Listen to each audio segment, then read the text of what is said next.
आतिश विशा book 2 part 36 आवाज लुबाबा हैदर पेशकश मीरे कारवा। रात का अंधेरा फैलने के तकरीबन 2 घंटे बाद मैं और बूमा कॉटेज के अकबी दरवाजे से बाहर निकल गए। बूमा के हाथ में राइफल थी और मैंने फावड़ा उठा रखा था। कॉटेज से तकरीबन 200 गज दूर दरख्तों के नीचे एक जगह मुंतखब करके मैं गड्ढा खोदने लगा। बूमा राइफल पकड़े मोहतात निगाहों से तारीकी में इधर उधर देखता रहा। 3 फुट गहरी और 6 फुट लंबी वो कब्र तकरीबन 2 घंटों में तैयार हो सकी थी। मैंने बूमा को वहीं रुकने का इशारा किया और कॉटेज की तरफ आ गया। कमरे में दाखिल होकर फांग की लाश को घसीटकर पलंग के नीचे से निकाला। सोनिया और जानकी मेरी मदद के लिए मौजूद थी। हम तीनों चादर में लिपटी हुई लाश उठाकर दरख्तों के नीचे आ गए और फिर लाश को गड्ढे में डालकर मिट्टी भरने में ज्यादा देर नहीं लगी थी। वापसी पर हमने तकरीबन 20 गज का फासला तय किया था कि बातों की आवाज सुनकर ठिठक गए। वो गालिबन 2 आदमी थे जो बातें करते हुए पहाड़ी की तरफ आ रहे थे। उनके पैरों के नीचे खुश्क पत्तों के चरचराने और झाड़ियों की सूखी हुई शाखों के चटकने की आवाजें साफ सुनाई दे रही थीं। मेरे दिमाग में सनसनाहट सी होने लगी। उन लोगों का रुख उसी तरफ था। तुम लोग इस तरफ झाड़ियों में छुप जाओ, मैं इनसे निपट लूंगा। बूमा ने सरगोशी की। हम तीनों झाड़ियों में दिबक गए। सोनिया और जानकी खाली हाथ थी। मैंने बेल्ट से फांग वाला रिवॉल्वर निकाल लिया। रिवॉल्वर की गोलियों से उन दोनों को खत्म करना ज्यादा मुश्किल नहीं होता, लेकिन फायरिंग की आवाज दूर तक फैलती।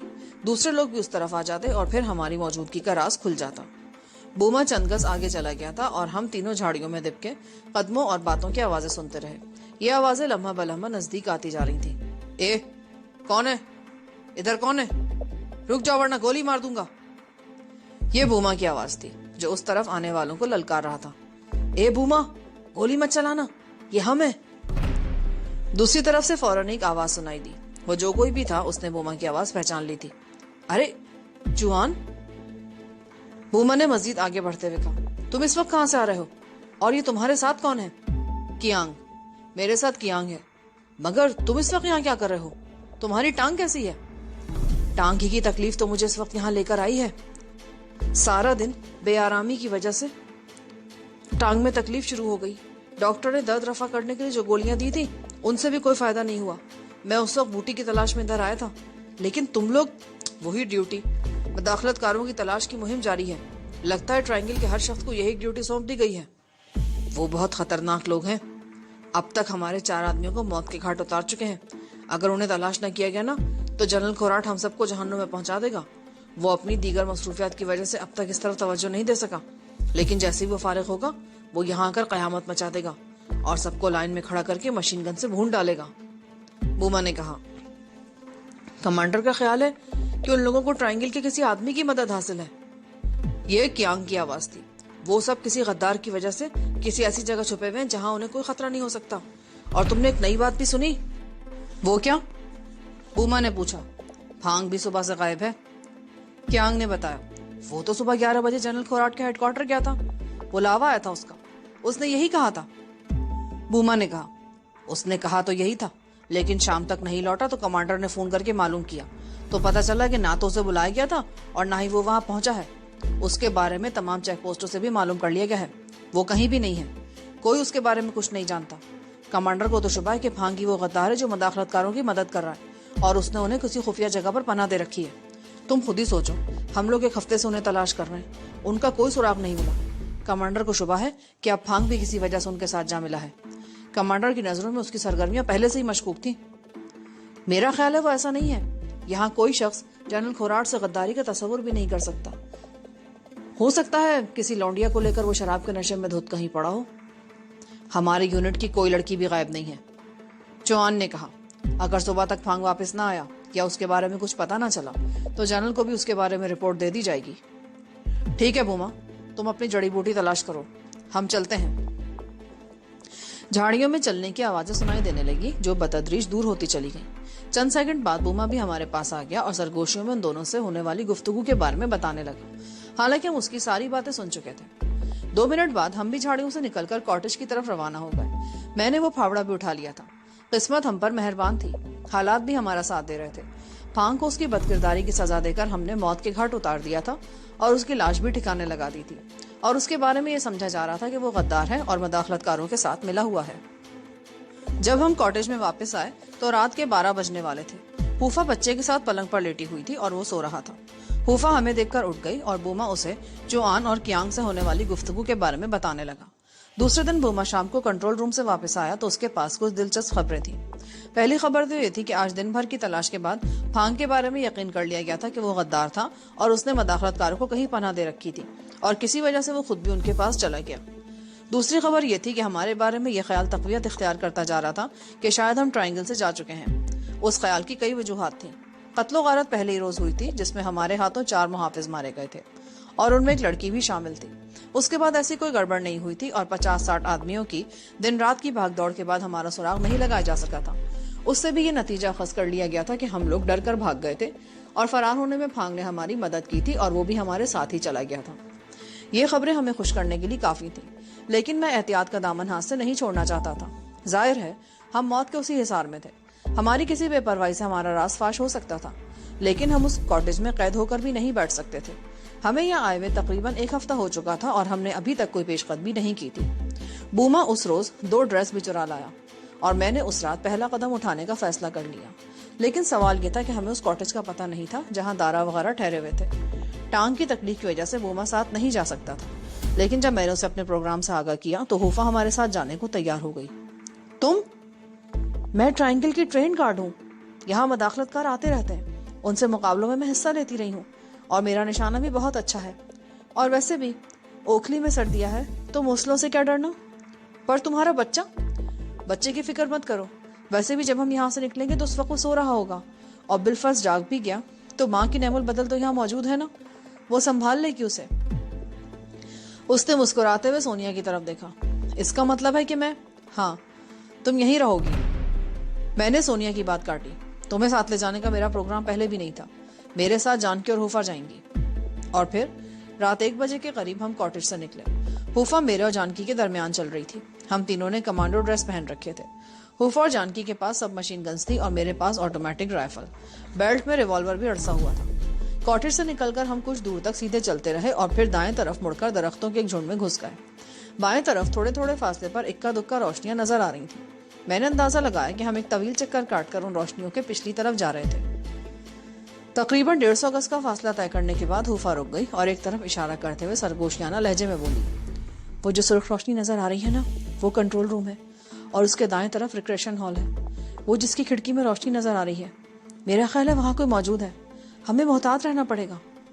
और दारा वाला कॉटेज कहाँ है? कंट्रोल रूम के पिछली तरफ, तकरीबन 20 गज के फासले पर। हमें उसी तरफ जाना है हुफा। हम एक बार फिर आगे बढ़ने लगे। हर तरफ खामोशी थी और कोई हल्की सी आवाज भी दूर तक फैल सकती थी, इसलिए हम बहुत एहतियात से कदम उठा रहे थे। कंट्रोल रूम की तरफ जाने के लिए हमें रिक्रेशन हॉल के पिछली तरफ से गुजरना पड़ा। ये कॉटेज बहुत बड़ा था और उसमें गालिबन कई कमरे थे जिनमें मुख्तलिफ इंडोर गेम्स का इंतजाम था। लेकिन उस वक्त सामने के सिर्फ एक कमरे की खिड़की में रोशनी थी जो हम दूर से देख चुके थे। लेकिन उस वक्त हम कॉटेज के अकबी हिस्से में थे और उस तरफ तारीकी ही थी। एक खिड़की के सामने से गुजरते हुए मैं ठिठक कर रुक गया। कमरे में तारीकी थी, खिड़की खुली हुई थी और अंदर से ऐसी आवाज सुनाई दे रही थी जैसे टेलीविजन चल रहा हो। फिर एक कहकहा भी सुनाई दिया और कहकही की ये आवाज टीवी से नहीं उभरी थी। उस वक्त हुफा मेरे साथ थी। हम दोनों बैक वक्त खिड़की की तरफ बढ़े और फिर एक झटके से पीछे हट गए। सामने टीवी पर उड़िया फिल्म चल रही थी और टीवी के सामने 3 आदमी बैठे थे। कहकहा उन्हीं में से किसी एक ने लगाया था। हम खिड़की से हटकर दबे कदमों आगे बढ़ते रहे और कंट्रोल रूम के पहलू में पहुंच गए। उस तरफ हुफा ने इशारा किया। कंट्रोल रूम वाले कॉटेज के अकब में 20-25 गज के फासले पर वो कॉटेज था जो दारा वगैरह के लिए मखसूस था। बरामदे में बल्ब जल रहा था, जबकि दाएं तरफ वाले एक कमरे की खिड़की से नीलगू रोशनी झलक रही थी। हम एक मुख्तसर से चक्कर काटकर उस कॉटेज के पिछली तरफ आ गए। ये कॉटेज भी 4 या 5 कमरों पर मुश्तमिल था, लेकिन पिछली तरफ एक कमरे की खिड़की में सुर्ख रोशनी नजर आ रही थी। खिड़की के सामने पर्दा खिंचा हुआ था जो एक तरफ से जरा सा हटा हुआ था। मैंने उस खला से झांकने की कोशिश की। कमरे में सुर्ख रोशनी भरी हुई थी और नंगे फर्श पर कोई औरत पड़ी हुई थी जिसकी सिर्फ टांगे नजर आ रही थी और वो टांगे फर्श पर आहिस्ता आहिस्ता इस तरह हरकत कर रही थी जैसे वो औरत किसी अजियत में मुब्तला हो और एड़ियां रगड़ रही हो। मैं कोशिश के बावजूद उस औरत के जिस्म का बकिया हिस्सा और चेहरा नहीं देख सका, लेकिन ना जाने क्यों मुझे ये यकीन था कि वो थाई थी। मुझे ये इत्तला तो मिल चुकी थी कि दारा वगैरह के साथ दूसरी औरत बीमार है और वो बीमार औरत थाई ही थी। वो फर्श पर पड़ी एड़ियां रगड़ रही थी। मेरे पूरे जिस्म में सनसनी की लहरें सी दौड़ती चली गईं और मैं खिड़की के सामने से हटकर कॉटेज के अकबी दरवाजे के सामने आ गया। मैं हैंडल की तरफ हाथ बढ़ाना ही चाहता था कि हुफा ने मुझे रोक लिया और जेब से एक चाबी निकालकर दरवाजे का लॉक खोल दिया। ये मास्टर की है, हर ताले को लग जाती है। उसने चाबी दोबारा जेब में रखते हुए कहा, तुम यहीं रुको, मैं और जानकी अंदर जा रहे हैं। मैंने भी सरगोशी करते हुए आहिस्तेगी से दरवाजा खोल दिया। फूफा बाहर दीवार से चिपक कर खड़ी हो गई। पहले मैं अंदर दाखिल हुआ और फिर जानकी। हमने मौत के जबड़ों में कदम रखा था और मैं अच्छी तरह जानता था कि हमारी मामूली सी गफलत ना सिर्फ हमें बल्कि फूफा, बूमा और उनके बच्चे को भी मौत के घाट उतार सकती थी। ये लोग इस कदर बेरहम और शफाक थे कि उनसे एक मासूम शीरखार बच्चे के लिए भी हमदर्दी की तवक्को नहीं की जा सकती थी। मैं जानकी दबे कदमों दीवार के साथ चिपक कर चलते रहे। ये गालिबन हॉल कमरा था। आगे दाएं तरफ राहदारी थी और उस राहदारी में एक दरवाजे से मध्यम नीली रोशनी झलक रही थी और उससे आगे सामने वाले दरवाजे से सुर्ख रोशनी। नीली रोशनी वाले दरवाजे की खिड़की कॉटेज की फ्रंट की तरफ थी और सुर्ख रोशनी वाली कमरे की खिड़की पिछली तरफ, और उस खिड़की में से झांकने की मैं कोशिश कर रहा था। मैं बड़ी तेजी से नीले कमरे वाली रोशनी के सामने से गुजर गया। जानकी दरवाजे से पहले ही रुक गई थी। मैं दबे कदमों चलता सुर्ख रोशनी वाले कमरे के सामने पहुंच गया। दरवाजे को बाहर से कुंडा लगा था। मैंने बड़ी आहिस्तेगी से कुंडा खोला और अंदर झांकने लगा। उसके साथ ही मेरा दिल उछलकर हलक में आ गया। थाई दीवार से टेक लगाए बैठी थी, टांगे आगे को फैली हुई थी और वो आहिस्ता आहिस्ता फर्श पर एड़ियां रगड़ रही थी। सुर्ख रोशनी में भी उसके चेहरे पर वीरानी साफ नजर आ रही थी। वो कभी एक हाथ दांतों से नोचने लगती और कभी दूसरा। मैं दौड़कर उसके करीब पहुंच गया। थाई की हालत देखकर मेरा दिमाग सुन्न हो गया। उसके दोनों हाथ जख्मी थे, उंगलियां भी लगता था जैसे दांतों से उधेड़ दी गई हों। थाई, ये क्या हुआ तुम्हें? अपने आप को क्या कर लिया तुमने? मैंने उसके दोनों हाथ पकड़कर सरगोशी की। थाई ने मेरी तरफ देखा। उसकी आंखों में बेपनाह वीरानी थी और साफ लग रहा था कि उसने मुझे नहीं पहचाना। वो अपने हवास में नहीं थी। थाई, ये मैं हूं वजदान। उसने एक बार फिर मेरी तरफ देखा और हाथ छुड़ाकर दांतों से काटने लगी। उस वक्त मेरा खून खौल उठा। शायद थाई पर इतना जुल्म और तशद्दुद किया गया था कि वो अपने हवास खो बैठी थी और अपनी ही बोटियां नोच रही थी। तुम यहीं बैठी रहो, मैं भी आता हूँ। मैंने राइफल उठाई और तेजी से कमरे से निकल आया। उससे आगे भी दाएं बाएं 2 कमरे थे और वो दोनों खाली थे। मैं वापस पलटा। उस कॉटेज में 4 ही कमरे थे। एक में थाई थी, 2 खाली थे और चौथा कमरा वो था जिससे नीलगु रोशनी झलक रही थी। जानकी दरवाजे के करीब दीवार से चिपकी खड़ी थी। मैंने खुले हुए दरवाजे से अंदर झांक कर देखा और मेरा खून खौल गया। सामने बिस्तर पर एक औरत और मर्द सो रहे थे। करीबी मेज पर शराब की खाली बोतल और 2 गिलास पड़े थे। नीलगु रोशनी में मैंने मर्द को पहचान लिया। वो चीफांग था और उसके साथ गालिबन वो लड़की थी जिसे थाईलैंड से वो अपने साथ लेकर आए थे। मेरे दिमाग में सनसनाहट सी होने लगी और यह सवाल गर्दिश करने लगा कि दारा और किम कहाँ हैं। मैंने जानकी को वहीं रुकने का इशारा किया और दबे कदमों कमरे में दाखिल हो गया। बेड के करीब पहुंचकर मैंने राइफल की नाल चीफांग के सीने पर लगाई। उसने हड़बड़ाकर आंखें खोल दी। एक लम्हे को तो शायद वो सूरत हाल को समझ ना सका, लेकिन फिर उसकी आंखों में वहशत सी भरती चली गई। उसने उठने की कोशिश की, लेकिन मैंने सीने पर राइफल का दबाव डालकर उसे लेटे रहने पर मजबूर कर दिया। तुमने जरा भी हरकत की ना तो सीने में कई सुराख हो जाएंगे। दारा कहाँ है? वो दूसरे कॉटेज में। चीफांग हकलाया। खौफ की शिद्दत से उसके हलक से आवाज नहीं निकल रही थी। उसी लम्हे चीफांग के साथ सोई लड़की की आंख खुल गई। चीफांग दूसरी तरफ था और वो लड़की मेरी तरफ। आंख खुलते उसने ये सूरत हाल देखी तो चीखती हुई उठ गई। उसके इस तरह उठने से राइफल उसके जिस्म से टकराकर ऊपर उठ गई। वो चीफांग था। अगर ऐसे मौके से फायदा ना उठाता तो दुनिया का सबसे बड़ा अहमक होता। राइफल सीने से हटते ही वो किसी ताकतवर स्प्रिंग की तरह बेड से उछला और चमगादड़ की तरह उड़ता हुआ खिड़की से टकराया और तोड़ता हुआ खिड़की को बाहर जा गिरा। मैंने राइफल का ट्रिगर दबा दिया। तड़तड़ाती हुई गोलियां राइफल से निकली, लेकिन चीफांग खिड़की से बाहर गिरने के बाद गोलियों की जद में आने से बच गया था। ठीक उसी वक्त कॉटेज के अकबी सिम से फायरिंग की आवाज सुनाई दी। मैं चौंक कर मुड़ा। चीफांग की साथी लड़की ने बाथरूम में घुसकर दरवाजा बंद कर लिया था। मैंने बंद दरवाजे पर ब्रस्ट मारा। दरवाजा छलनी हो गया। अंदर से लड़की की चीखों की आवाज भी सुनाई दी थी। जानकी, तुम बाहर जाओ, फूफा के पास। जानकी दौड़ती हुई बाहर गई और मैं थाई वाले कमरे में आ गया। अब वो दीवार के साथ सहमी सिमटी बैठी हुई। एक हाथ को वो अब भी दांतों से नोच रही थी। मैंने थाई को कंधे पर लादा और दौड़ता हुआ बाहर निकल गया। एक साया फायरिंग करता हुआ बाएं तरफ दरख्तों में गायब हो गया। फूफा ने भी उसी तरफ एक ब्रस्ट मार दिया था। तुम लोग उस तरफ से निकल जाओ, मैं उसे रोकती हूँ। फूफा ने मेरी तरफ देखकर एक तरफ इशारा करते हुए कहा, मगर तुम? मुझे कुछ नहीं होगा। इससे पहले कि वो भी चारों तरफ से घेर ले, तुम लोग निकल जाओ, जल्दी करो। मैं और जानकी एक तरफ दौड़ पड़े। मेरे एक हाथ में राइफल थी और दूसरे हाथ से मैंने कंधे पर थाई को संभाल रखा था। कॉटेज के करीब अब भी फायरिंग हो रही थी और फिर फायरिंग की आवाज भी मुखालिफ सिमत में दूर होती चली गई। मैं और जानकी दरख्तों में दौड़ते रहे। हमारा पीछा किसी ने नहीं किया। सबकी तवज्जो फायरिंग की तरफ थी। तकरीबन 20 मिनट बाद हम बखैर आफियत अपने कॉटेज में पहुंच गए और थाई को मैंने दरी पर लिटा दिया। बल्ब की तेज रोशनी में मैं थाई को देखकर कांप उठा। जानकी और सोनिया की हालत भी मुझसे मुख्तलिफ नहीं थी। तकरीबन 10 मिनट बाद हूफा भी पहुंच गई। वो उन लोगों को गलत रास्ते पर डालने के लिए बहुत लंबा चक्कर काट कर आई थी और बुरी तरह हाँप रही थी। अब हमें कोई खतरा नहीं है। वो लोग हमें इस कॉटेज के मुखालिफ में ढूंढ रहे होंगे। कोई सोच भी नहीं सकता होगा कि हम इस तरफ आ गए हैं। हूफा का ख्याल दुरुस्त था।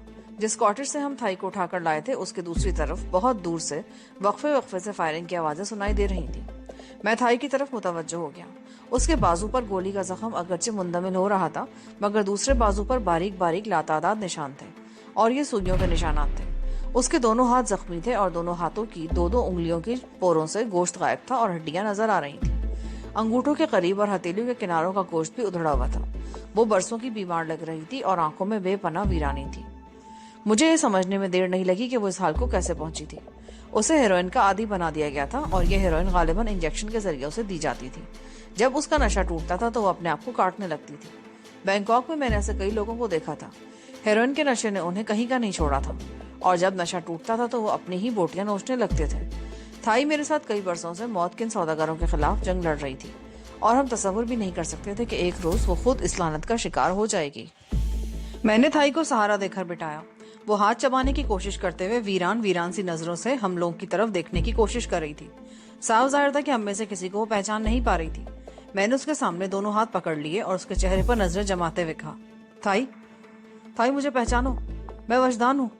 ये जानकी है, ये सोनिया है, होश में आओ थाई। लेकिन थाई की वीरान निगाहों में कोई तब्दीली नहीं आई। जानकी भी मेरे करीब बैठ गई। उसने थाई को अपनी बाहों में समेट लिया। उसके साथ ही उसकी आंखों से आंसू बह निकले। मैं बड़ी मुश्किल से अपने आप पर जब्त किया हुआ था। इसे बहुत बुरी तरह से हीरोइन का आदी बना दिया गया है और इसका इलाज भी हीरोइन ही है। अगर इसे हीरोइन ना मिली तो ये खत्म हो जाएगी। जानकी ने मेरी तरफ देखते हुए कहा, हीरोइन का बंदोबस्त हो सकता है क्या? मैंने सवालिया निगाहों से करीब खड़े बूमा को देखा। यहाँ से पूरी दुनिया को हीरोइन सप्लाई होती है, यहाँ हीरोइन की क्या कमी हो सकती है? बूमा ने कहते हुए हूफा को इशारा किया। वो दूसरे कमरे में चली गई। उसकी वापसी चंद मिनट बाद हुई। उसके हाथ में एक मारूफ सिगरेट का टिन था। बहुत अरसा पहले 50 सिगरेटों की पैकिंग ऐसे ही गोल डब्बों में आया करती थी। उस डब्बे में ट्रांसपेरेंट प्लास्टिक की थैली में सफेद पाउडर भरा हुआ था। हूफा ने थैली जानकी की तरफ बढ़ा दी। मेडिकल प्रैक्टिस के दौरान में जानकी ने हीरोइन के लातादाद मरीजों का इलाज भी किया था। वो अच्छी तरह जानती थी कि हीरोइन किन किन तरीकों से इस्तेमाल कराई जा सकती है। इंजेक्शन के जरिए, उसका धुआं सांस के जरिए और बाज़ औक़ात ये पाउडर चाटा भी जा सकता था। लेकिन ये आखिरी तरीका ज्यादा खतरनाक था। जानकी ने उस वक्त वो तरीका इख्तियार किया जो खतरनाक नहीं था। उसने चुटकी भर हीरोइन एल्युमिनियम की प्लेट में रखकर जलती हुई दिया सलाई उस पर रख दी। हीरोइन पाउडर से धुआं उठने लगा। जानकी ने प्लेट थाई के चेहरे के करीब कर दी। थाई गहरे गहरे सांस लेने लगी। जैसे जैसे वो सांस खींच रही थी वो बदतरीज पुरसुकून होती जा रही थी। अब वो अपने हाथ को नहीं काट रही थी। उसका जिस्म ढीला पड़ता गया और वो मेरी बाहों में झूल गई। उसकी आंखें बंद हो गई थी। उसका टूटा हुआ नशा किसी हद तक पूरा हो गया था और वो पुरसुकून हो गई थी, लेकिन उसके सांस लेने की रफ्तार नॉर्मल नहीं थी। मैंने उसे आहिस्तगी से दरी पर लिटा दिया और जानकी की तरफ देखने लगा। इसका बाकायदा इलाज होना चाहिए और इसके ठीक होने में कई रोज लग सकते हैं, लेकिन यहाँ इसका बाकायदा इलाज नहीं हो सकता। अलबत्ता ये हो सकता है कि इसे हीरोइन ही के सहारे जिंदा रखा जाए। जानकी ने मेरी तरफ देखते हुए कहा, मैं उस शैतान को जिंदा नहीं छोड़ूंगा। मैंने थाई की तरफ देखा जो गहरे गहरे सांस ले रही थी। घबराओ नहीं मेरे दोस्त, बूमा ने मेरे कंधे पर हाथ रखते हुए कहा। हमारे बास कारकुन भी हीरोइन के इस्तेमाल के आदी हो जाते हैं और यहाँ उनके इलाज का सामान भी मौजूद है। जानकी मुझे बताए किस चीज की जरूरत है, मैं कल ही डॉक्टर के कमरे से वो चीजें उड़ा लाऊंगा। अगर किसी को पता चल गया तो बेमौत मारे जाओगे तुम। मैंने उसकी तरफ देखते हुए कहा, यह रिस्क तो लेना ही पड़ेगा। मैं थाई से तुम्हारे जज्बाती लगाव का अंदाजा लगा चुका हूँ। उसे इस तरह मरने के लिए नहीं छोड़ा जा सकता। थाई की हालत खासी तशवीशनाक है, इलाज भी खासा तवील होगा, लेकिन हमें कोशिश तो शुरू कर देनी चाहिए ना। बूमा की बातों से मेरी बड़ी ढारस बंदी थी। जानकी ने उसे बता दिया कि थाई के इलाज के लिए किस चीज की जरूरत होगी। हम सब थाई के करीब ही दरी पर बैठे थे। 3:30 बजे के करीब हूफा और बूमा अपने कमरे में चले गए। मैं, जानकी और सोनिया दीवार से टेक लगाए बैठे रहे। आज की रात हमारे लिए बड़ी अहम साबित हुई थी। हम जानकी को उनके शिकंजे से निकाल लाए थे। ये हमारी बहुत बड़ी कामयाबी थी। दारा को जब इसका पता चला होगा तो वो यकीनन अपने बाल नोच कर रह गया होगा। अपनी उस बड़ी कामयाबी के बावजूद मुझे इस बात का अफसोस था कि दारा से सामना नहीं हो सका था और चीफांग भी मेरे हाथ से निकल गया था। उसकी किस्मत अच्छी थी जो बार बार बच रहा था। میں نے یہ کارروائی دشمن کے قلب میں گھس کر کی تھی اور وہ سوچ بھی نہیں سکتے تھے کہ میں اس قسم کا کوئی خطرہ مول لے سکتا ہوں۔ اس کارروائی میں اگرچہ دارا کا سامنا نہیں ہوا تھا اور چیفانگ بھی بچ گیا تھا، لیکن مجھے 2 کامیابی حاصل ہوئی تھی۔ ایک تو میں تھائی کو ان کے شکنجے سے چھڑا لایا تھا، اور دوسرے ان لوگوں کو یہ تاثر ملا تھا کہ وہ کہیں بھی محفوظ نہیں ہے، میں کسی بھی وقت موت بن کر ان پر جھپٹ سکتا ہوں۔ دارا نفسیاتی طور پر شدید دباؤ میں رہے گا اور اس کے ذہن پر خوف سوار رہے گا۔ جانکی اور سونیا دیوار کے قریب ہی لیٹ کر سو چکی تھیں۔ میں نے تھائی کی طرف دیکھا، وہ اب بھی گہرے گہرے سانس لے رہی تھی اور میرا خیال تھا کہ صبح سے پہلے اس کی آنکھ نہیں کھلے گی۔ میں بھی اسے چند فٹ کے فاصلے پر لیٹ کر سو گیا۔ صبح 10 بجے میری آنکھ کھلی۔ تھائی اس وقت ہوش میں تھی۔ جانکی اور سونیا اس کے قریب بیٹھی باتیں کر رہی تھی۔ تھائی کے دونوں ہاتھوں پر پٹیاں بندھی ہوئی تھیں۔ اس نے میری طرف دیکھا، کتنی ویرانی تھی اس کی نظروں میں۔ وہ چند لمحے میری طرف دیکھتی رہی، اس کی آنکھیں بھیگ گئیں اور پھر وہ والہانہ انداز میں اٹھ کر مجھ سے لپٹ گئی۔ میں اس کے کندھے تھپتھپاتا رہا، میری اپنی آنکھیں بھی نم ہو گئی تھی۔ تم کیا وجدان ہو؟ اس نے زخمی ہاتھوں سے مجھے پکڑ کر اپنے سامنے کر لیا۔ میں تو سوچ بھی نہیں سکتی تھی کہ مجھے بچانے کے لیے تم یہاں تک دارا کا پیچھا کرو گے۔ تم نے سوچ کیسے لیا تھا تھائی؟ اس رات کے بعد تو ہم ایک لمحے کو بھی چین سے نہیں بیٹھ سکے۔ تمہارے بغیر تم جینے کا تصور بھی نہیں کر سکتے۔ جانکی اور سونیا کی ہمت کی داد دو، تمہاری محبت نے انہیں بھی ایک لمحے کو چین سے بیٹھنے نہیں دیا۔ بہرحال اب پریشانی کی کوئی بات نہیں، گزرنے والے ہر لمحے کے ساتھ دارا کے جرائم کی فہرست طویل ہوتی جا رہی ہے۔ وہ خوفزدہ ہے اور سمجھ گیا ہے کہ اسے مجھ سے کہیں بھی پناہ نہیں مل سکے گی۔ اسے میرے ہاتھوں تو مرنا ہی ہے، لیکن میں اسے اسی وقت تک مرنے نہیں دوں گا جب تک اس سے ایک ایک چیز کا حساب نہ لے لیا جائے۔ اس کی موت اتنی آسان نہیں ہوگی۔ ہماری باتوں کے دوران میں سونیا اٹھ کر باہر چلی گئی۔ کچھ دیر بعد وہ میرے لیے چائے کا کپ لے کر واپس آ گئی۔ حوفا کہاں ہے؟ وہ بھی بوما کے ساتھ ہی چلی گئی تھی، اب تو آنے والی ہوگی، جانکی نے جواب دیا۔ میں چائے کی چسکیاں لیتے ہوئے تھائی کی طرف دیکھ رہا تھا۔ اس کا وہ بازو میرے سامنے تھا جس پر سوئیوں کے لاتعداد نشان تھے۔ میں اس کا بازو پکڑ کر ان نشانات کو غور سے دیکھنے لگا۔ یہ انجیکشن کے نشان ہیں۔ اس رات جب وہ مجھے اٹھا کر لے گئے تھے، اس رات ہیروئن کا پہلا انجیکشن دیا گیا، اور دارا نے مجھے دھمکی دی تھی کہ وہ مجھے اس حال کو پہنچا دے گا کہ نہ تو میں زندہ رہوں گی اور نہ ہی مر سکوں گی۔ اس کا منصوبہ یہ تھا کہ مجھے ہیروئن سے ادھواں کر کے کسی طرح تم تک پہنچا دیا جائے۔ وہ صبح شام مجھے انجیکشن دیتا تھا، پھر اس نے ایک وقت انجیکشن دینا بند کر دیا، اور جب پہلے انجیکشن کا اثر زائل ہو جاتا تو میری عجیب حالت ہو جاتی، جسم ٹوٹنے لگتا، میں اپنے بال نوچنے لگتی اور پھر میں دانتوں سے اپنے آپ کو بھنبوڑنے لگتی۔ دارا قریب کھڑا میرا بے بسی کا تماشا دیکھتا رہتا۔ میں اس کے سامنے ہاتھ جوڑتی، اس کے قدموں پر گر جاتی کہ وہ مجھے انجیکشن لگا دے۔ وہ کھڑا ہنستا رہتا، اور جب میری حالت بہت زیادہ بگڑ جاتی تو مجھے انجیکشن لگا دیا جاتا۔ جب ہم یہاں آئے تو ڈاکٹر نے میرے زخم کا علاج شروع کر دیا، لیکن 3-4 دن بعد دارا نے اسے علاج سے روک دیا۔ میرا زخم بہرحال کسی حد تک مندمل ہو چکا تھا، پر ہیروئن کی اذیت، بہت تڑپا اس شیطان نے مجھے۔ وہ شیطان بھی اسی طرح تمہارے سامنے تڑپے گا۔ 11 بجے کے قریب حوفا واپس آ گئی۔ اس کی گود میں بچہ سونیا کو دیکھ کر ہمکنے لگا۔ مجھے بڑی حیرت ہوئی۔ چند ہی روز میں بچہ سونیا سے اس قدر مانوس ہو گیا تھا۔ سونیا نے بچے کو لے لیا اور اسے پیار کرنے لگی۔ حوفا نے بلاؤز کے گریبان میں ہاتھ ڈال کر تقریباً 3 انچ لمبی ایک شیشی اور ایک سرنج نکال کر جانکی کے حوالے کر دی۔ یہ لکوڈ ہیروئن ہے، ڈاکٹر کے کمرے سے چرا کر لائی ہوں، حوفا نے مسکراتے ہوئے بتایا۔ اور کیا خبریں ہیں؟ میں نے پوچھا۔ بڑی گرما گرم خبریں ہیں۔ تمہاری رات کی کارروائی سے دارا بری طرح بدحواس ہو رہا ہے۔ وہ کمانڈر کو مجبور کر رہا ہے کہ انہیں آج شام سے پہلے جنرل کھوراٹ کے ہیڈ کوارٹر بھیج دیا جائے، یا ٹیلی فون پر جنرل کھوراٹ سے اس کی بات کرائی جائے۔ وہ اپنے آپ کو محفوظ نہیں سمجھتا اور جلد از جلد یہاں سے نکل جانا چاہتا ہے۔ وہ کہیں بھی چلا جائے، میرے انتقام سے نہیں بچ سکے گا۔ اور اس بات کی بھی تصدیق ہو گئی ہے کہ پھانگ غدار ہے اور اس نے تم لوگوں کو کہیں پناہ دے رکھی ہے۔ کیا؟ اس کی بات سن کر میرا دماغ گھوم گیا۔ کاٹیج کے کمرے سے انہیں پھانگ کا والیٹ ملا ہے جس میں اس کا شناختی کارڈ بھی موجود ہے۔ یہ والیٹ ملنے کے بعد انہیں اس بات کا یقین ہو گیا ہے کہ گزشتہ رات اس کاٹیج پر کارروائی میں پھانگ بھی تمہارے ساتھ تھا۔ اوہ! میرے منہ سے بے اختیار گہرا سانس نکل گیا۔ کل جب میں نے پھانگ کا ڈریس پہنا تھا تو شرٹ کی جیب میں اس کا والیٹ بھی موجود تھا۔ پہلے میں نے سوچا کہ والیٹ نکال کر گھر پہ رکھ دیا جائے، لیکن پھر میں نے اسے جیب میں ہی رہنے دیا تھا، اور اب مجھے خیال آ رہا تھا کہ جب میں تھائی کو کندھے پر لادنے کے لیے جھکا تھا تو کوئی چیز شرٹ کی جیب سے نکل کر گری تھی، لیکن اتنا موقع نہیں تھا کہ میں اس پر توجہ دے سکتا۔ کاٹیج کے باہر فائرنگ ہو رہی تھی اور میں ایک لمحہ بھی ضائع کیے بغیر تھائی کو اٹھا کر بھاگا تھا، اور اب اس والیٹ کے حوالے سے ایک نئی کہانی سامنے آئی تھی۔ میرے خیال میں یہ ہمارے حق میں بہتری تھا. وہ لوگ پھانگ کو تلاش کرتے رہیں گے اور بوما اور ہوفا پر کسی کو شبہ نہیں ہو سکے گا. ہوفا کے کہنے کے مطابق پھانگ اور ہماری تلاش بستی کے دوسری طرف ہی ہو رہی تھی اور میں سمجھتا ہوں کہ اس کا کریڈٹ بھی ہوفا کو ہی جاتا تھا. اس نے مجھے اور جانکی کو تو وہاں سے اس طرف دوڑا دیا تھا اور خود فائرنگ کرتے ہوئے مخالف سمت میں بھاگی تھی.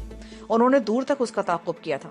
تعاقب کرنے والے تو اسی طرف بڑھتے چلے گئے اور ہوفا ایک طویل چکر کاٹ کر اپنے کاٹیج کی طرف آ گئی تھی. جانکی تھائی پر نگاہ رکھے ہوئے تھی. اس نے کھانا پینا تو بالکل ہی چھوڑ دیا تھا. ہیروئن کے بکثرت استعمال سے اس کی بھوک مر چکی تھی. وہ پورا دن خیریت سے گزر گیا مگر شام ہوتے ہوتے وہ بے چین سی ہونے لگی. وقت گزرنے کے ساتھ ساتھ اس کی بے چینی بھی بڑھتی چلی گئی. جانکی نے اسے انجیکشن دے دیا مگر مقدار بہت کم رکھی. 6 بجے کے قریب بوما واپس آ گیا. اس کی اطلاع کے مطابق ٹرائنگل کے دوسری طرف دریا کی ناکہ بندی کر دی گئی تھی کہ ہمارے فرار کی کوشش کو ناکام بنایا جا سکے. مزید ہے کہ اگر آج شام کا اندھیرا پھیلنے تک ہم لوگوں کا کوئی سراغ نہ ملا تو کل صبح ہماری تلاش کے لیے ہیلی کاپٹر استعمال کیا جائے گا. اور توقع یہ تھی کہ کل صبح جنرل کھوراٹ بھی اپنے سارے کام چھوڑ کر یہاں پہنچ جائے گا. یہ کوئی معمولی بات نہیں تھی. ہم لوگوں نے ان کے گھر میں گھس کر تھائی کو چھڑا لیا تھا اور چیف فانگ کی ساتھی لڑکی بھی میرے ہاتھوں ماری گئی تھی. بوما جانکی کی بتائی ہوئی چیزوں میں سے 1-2 چیزیں کسی طرح چرا لایا تھا. ان میں سے ایک اہم ترین چیز وہ دوا تھی جو تھائی کے زخموں پر لگانا ضروری تھی ورنہ اس کے زخم بگڑ جاتے اور دونوں ہاتھ بیکار ہو جاتے. باہر کے حالات بہت مخدوش ہو گئے تھے. ہمارے لیے کاٹیج سے باہر جھانکنا خطرے سے خالی نہیں تھا. اگلے دن صبح سویرے ہی ایک ہیلی کاپٹر فضا میں پرواز کرنے لگا. اس ہیلی کاپٹر کو ایک مرتبہ میں نے اوپر سے بھی گزرتے دیکھ لیا تھا. اس میں پائلٹ کے علاوہ 2 آدمی تھے جو کاپٹر میں دونوں طرف لائٹ مشین گنوں کے ساتھ مستعد بیٹھے ہوئے تھے. اس روز دوپہر کے وقت جنرل کھوراٹ بھی پہنچ گیا. وہ اگرچہ صرف 1 گھنٹہ یہاں رکا تھا مگر اس 1 گھنٹے میں اس نے جو ہنگامہ کھڑا کیا اس نے اس یونٹ کے کارکنوں کو ہلا کے رکھ دیا تھا. کئی کارکنوں کو دوسرے علاقوں میں بھیج دیا گیا تھا اور ان کی جگہ دوسرے علاقوں سے کچھ نئے کارکن یہاں طلب کر لیے گئے تھے. میرا خیال تھا کہ دارا جنرل کھوراٹ کے ساتھ چلا گیا ہوگا لیکن کھوراٹ نے اسے مزید 2-4 دن یہی رکنے کو کہا تھا. اس کی تفصیلات شام کو بوما نے بتائی تھی. اس کے کہنے کے مطابق جنرل کھوراٹ کے پاس کچھ غیر ملکی مہمان آئے ہوئے تھے اور وہ ان سے کچھ کاروباری معاملات میں مصروف تھا. ان کے جانے کے بعد وہ انہیں وہاں بلا لے گا. اس کا مطلب ہے کہ ہم دوبارہ ٹرائی کر سکتے ہیں. مشکل ہے، بوما نے جواب دیا. کل رات محض اتفاق تھا کہ دارا اور کم کمانڈر کے کاٹیج میں رک گئے تھے. آج صبح نے کمانڈر کے ساتھ والے کاٹیج میں منتقل کر دیا گیا ہے اور 4 محافظ تعینات کر دیے گئے ہیں. کمانڈر کا خیال ہے کہ آپ بیمار عورت کو زیادہ دور نہیں لے گئے ہوں گے. وہ لوگ قرب و جوار کی پہاڑیوں پر توجہ دیے ہوئے ہیں. اس طرف کی پہاڑیوں میں لاتعداد غار ہیں اور کمانڈر سمجھتا ہے کہ پھانگ تم لوگوں کے ساتھ ہی کسی غار میں چھپا ہوا ہے. اچھا ہے، وہ لوگ اسی طرف مصروف رہیں. میں نے کہا. 2 دن اور گزر گئے اور ان 2 دنوں کے دوران ہیلی کاپٹر دن کے وقت مسلسل فضا میں پرواز کرتا رہا. میرے خیال میں انہوں نے چپا چپا چھان مارا تھا لیکن انہیں مایوسی اور نامرادی کے سوا کچھ نہیں ملا تھا. یہاں ہیروئن تیار کرنے کی 2 لیبارٹریاں بھی ہیں. تیسرے روز میں نے بوما سے باتیں کرتے ہوئے کہا، اگر تم کسی لیبارٹری کے خلاف کوئی کارروائی کرنے کی سوچ رہے ہو تو یہ خیال ذہن سے نکال دو. جس روز پھانگ کے غائب ہونے کا پتہ چلا تھا اسی روز دونوں لیبارٹریوں پر سخت پہرا لگا دیا گیا تھا. اس طرف جانے کا تصور بھی نہیں کیا جا سکتا. ہم ان وردیوں سے فائدہ اٹھا سکتے ہیں بوما. ویسے بھی کچھ نئے گارڈز یہاں بلائے گئے ہیں. وہ سب لوگ ایک دوسرے کو اچھی طرح پہچانتے تو ہوں گے نہیں. اگر رات کے وقت یہ وردیاں پہن کر کسی لیبارٹری میں داخل ہونے کی کوشش کی جائے تو میرا خیال ہے کہ تم موت کے منہ میں جانے کی بات کر رہے ہو وجدان. موت تو ہمیں چاروں طرف سے گھیرے ہوئے ہے. اگر ہم 1 قدم اور آگے بڑھائیں گے تو میرا خیال ہے اس سے کوئی فرق نہیں پڑے گا. تمہیں صرف اتنا معلوم کرنا ہے کہ کسی ایک لیبارٹری پر محافظوں کی تعداد کتنی ہے اور ان کی ڈیوٹیاں کب تبدیل ہوتی ہیں. یہ ساری تفصیلات معلوم ہو جائے نا تو ہمیں کچھ آسانی ہو جائے گی. ٹھیک ہے، میں کل کے ساری معلومات حاصل کر لوں گا. میرا خیال ہے نمبر 2 لیبارٹری زیادہ مناسب رہے گی. وہ یہاں سے زیادہ دور بھی نہیں ہے. کس طرف ہے اور کتنے فاصلے پر؟ یہاں سے تقریباً 1 میل شمال کی طرف 3-4 چھوٹی چھوٹی پہاڑیاں ہیں اور لیبارٹری ان کے دامن میں ہے. اسی رات میں جانکی اور سونیا سے بھی اس منصوبے پر بات کرتا رہا. انہوں نے بھی میری مخالفت کی. ہم تو پہلے ہی موت کے اس جال میں پھنسے ہوئے ہیں. اب تک ہم نے جو کچھ بھی کیا ہے دارا کے خلاف کیا ہے. جنرل کھوراٹ کے خلاف ہم نے براہ راست کچھ نہیں کیا. اس کے چند آدمی اگر مارے گئے تو دارا کی وجہ سے، لیکن لیبارٹری میں کسی قسم کی کارروائی جنرل کھوراٹ سے براہ راست دشمنی مول لینے کے مترادف ہوگی. اس لیے دشمنی؟ میں نے جانکی کی بات کاٹ دی. اتنا کچھ ہو جانے کے بعد اب باقی کیا رہ گیا ہے؟ جنرل کھوراٹ تھائی لینڈ میں شہنشاہ کے خلاف براہ راست سازش میں ملوث رہا ہے. تھائی لینڈ میں دارا کو بھی اس کی مکمل حمایت حاصل تھی جس کی بنا پر دارا قتل و غارت کرتا رہا اور اب جنرل ہی اسے یہاں پناہ دیے ہوئے ہے. یہ سب کچھ ہونے کے باوجود بھی تم کیا سمجھتی ہو کہ جنرل کھوراٹ سے ہماری کوئی دشمنی نہیں ہے؟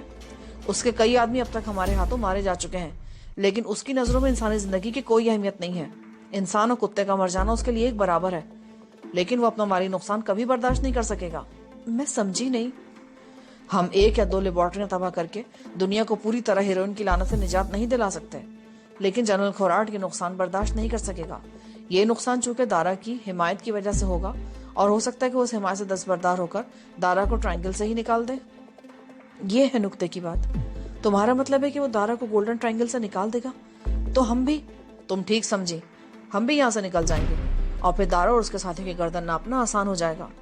مگر تھائی، کیا اسے ہم ساتھ لے جا کر خطرناک اور کٹھن سفر کر سکیں گے؟ اس وقت کی اس وقت دیکھی جائے گی۔ بہرحال پہلے تو ہمیں یہ دیکھنا ہے کہ ہم لیبارٹری والے پروگرام پر عمل کر بھی سکتے ہیں یا نہیں۔ سونیا ہماری گفتگو کے دوران میں خاموشی رہی۔ اگلے روز بوما کی رپورٹ خاصی امید افزا تھی۔ ہم سے قریب والی لیبارٹری میں 4 محافظ دن میں اور 4 رات میں ڈیوٹی دیتے تھے۔ ڈیوٹیاں صبح 8 اور رات 8 بجے تبدیل ہوتی تھیں۔ رات کی ڈیوٹی دینے والے محافظ 7:15 بجے کے قریب کنٹرول روم سے نکلتے تھے۔ کنٹرول روم سے لیبارٹری کا فاصلہ 1 میل کے لگ بھگ تھا، اور وہ 8 بجے تک وہاں پہنچ جاتے تھے۔ میں نے اس رات ایکشن لینے کا فیصلہ کر لیا۔ ہمارے پاس زیادہ وقت نہیں تھا۔ سونیا اور جان کی ڈریس تبدیل کر کے فوراً ہی تیار ہو گئی۔ بوما بھی ہمارے ساتھ جانے کو تیار ہو گیا تھا۔ اس کی مدد کے بغیر ہم اس منصوبے پر عمل نہیں کر سکتے تھے۔ کاٹیج کے عقبی دروازے سے نکل کر ہم درختوں میں تیز تیز قدموں چلتے رہے۔ اس وقت اندھیرا پھیل چکا تھا۔ ہمارا منصوبہ یہ تھا کہ ہم وہ راستہ روک کر کھڑے ہو جائیں جہاں سے کنٹرول روم سے آنے والے محافظوں کو گزرنا تھا۔ بوما کی ٹانگ میں معمولی سی تکلیف تھی، لیکن وہ ہمارا ساتھ دے رہا تھا۔ ہم تقریباً آدھے گھنٹے بعد اس راستے پر پہنچ گئے اور ایک مناسب جگہ دیکھ کر گھات لگا کر بیٹھ گئے۔ ہمیں زیادہ دیر انتظار نہیں کرنا پڑا۔ چند ہی منٹ بعد باتوں کی آواز سنائی دینے لگی۔ میں نے جانکی کو اشارہ کیا۔ وہ گھات سے نکل کر راستے کے بیچ میں آ گئی اور کرہاتے اور لڑکھڑاتے ہوئے چلنے لگی۔ صرف 1 منٹ بعد کنٹرول روم کی طرف سے آنے والے محافظ اس کے قریب پہنچ گئے۔ اے خبردار، اپنی جگہ سے حرکت مت کرنا۔ کون ہو تم؟ ایک محافظ کی باروب آواز سنائی دی۔ شاید ان چاروں نے جانکی کو رائفلوں کی زد پر لے لیا تھا۔ اس دلچسپ ترین داستان کے بقیہ واقعات تیسرے حصے میں ملاحظہ فرمائیں۔